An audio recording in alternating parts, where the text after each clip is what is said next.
안녕하세요. 아틀란타 한인 여러분. 부동산 전문인 잔희정입니다. 요즘 다시 높게 발병하고 있는 코로나 바이러스에서 여러분과 여러분들의 가족들을 위해 필요한 모든 예방 조치를 하시고 있기를 바랍니다.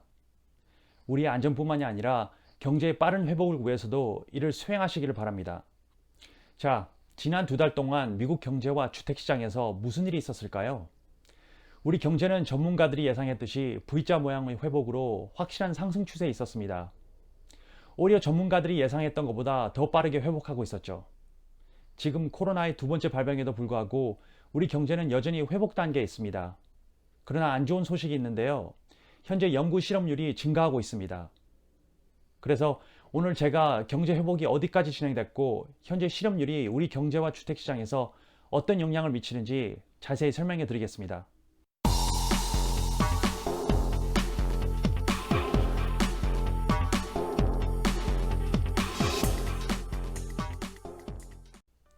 Let's start off with looking in depth to unemployment issue.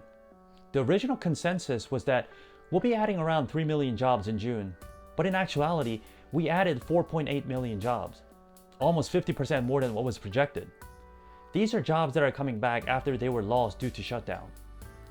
And if you look at the jobs that are coming back, 2.1 million are in leisure and hospitality, 740,000 in retail, because more and more people are coming out to shop again, 568,000 in education and health services, and more in manufacturing, professional services, construction, and so on.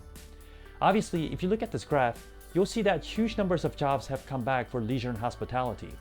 And this is really good news because FYI, current recession is mainly service industry-led recession. And let's look at this graph by Bureau of Labor Statistics. In June, we are seeing 11.1% unemployment rate. We saw unemployment numbers rise in March and April, but we are now seeing that numbers dropping for May and June. And we expect to see that trend continue as we move forward. And since we're so focused on unemployment numbers, we forget to realize that 89%, 9 out of 10 people are still employed. Now, so far so good, but here comes a sobering fact. We are seeing more numbers of permanent unemployment rising as we move forward. Definitely a reflective to numbers of businesses that are still being closed due to prolonged closure. And this is how Wall Street Journal summed this up.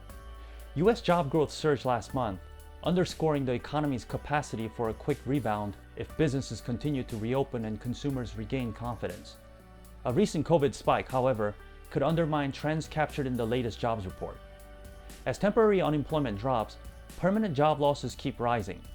A core unemployment rate, which subtracts temporary layoffs and adds unemployed who didn't search for a job recently, jumped to 5.9% in June from 5% in May, according to Indeed economist Jed Kolko.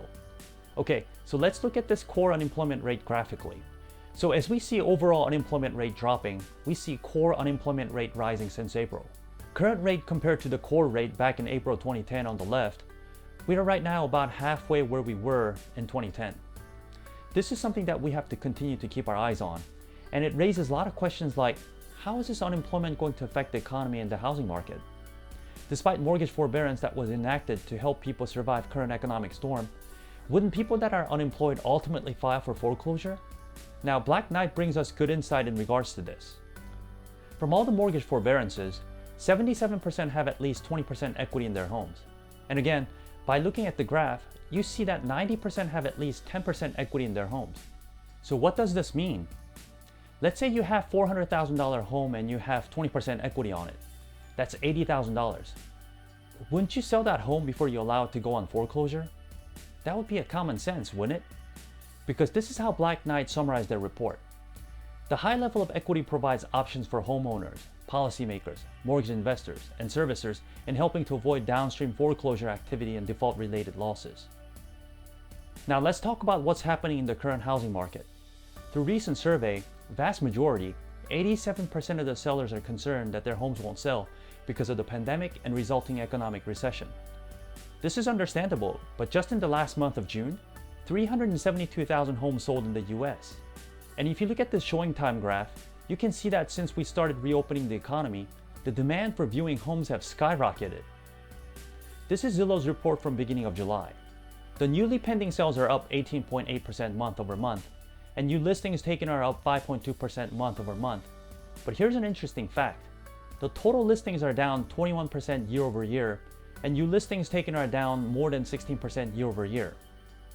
So what does this mean? It means that since the activity came back into the market, there just aren't enough inventories to meet the demand. This graph brings a good summary. This is year over year change in listings. As you see, as the new listings continue to grow, the total listings are decreasing. Meaning as the inventories come into the market, it's quickly being sold. This is a sign of heavy demand in the market. And this is from the Z report. The current inventories as a percent of households is half of the long run average. The long-term average is 2.4, but right now we're sitting at an all-time low at 1.2. And all this leads to the inevitable question. What's going to happen to the home prices as we move forward? And this is what the experts are saying for this year and years ahead. We see on top, Home Price Expectation Survey is saying there will be a slight decline for this year, but other 5 experts are projecting otherwise. They're all agreeing on appreciation, 3 of them even agreeing on over 3%. And of course, this price appreciation is going to be driven by supply and demand. I would like to close today with this phrase by Mark Fleming at First American. As we navigate the unprecedented impact of COVID-19, home has taken on added significance, and there are signs that home ownership remains one of the main tenets of the American dream. Yes, home ownership is the quintessential part of the American dream. We live in a free country to own, lease, occupy, enjoy, and will a property as we like. But this, with other freedoms we have, demands responsibility. Politics aside, now is the time for us to come together in unison to fight and overcome the adversity in front of us. Because when we cooperate and come together, not only can we overcome COVID, but we can achieve some incredible things. Because that's what America is known to do. Till I see you again next time, I hope and pray you and your loved ones stay safe and sound. Goodbye.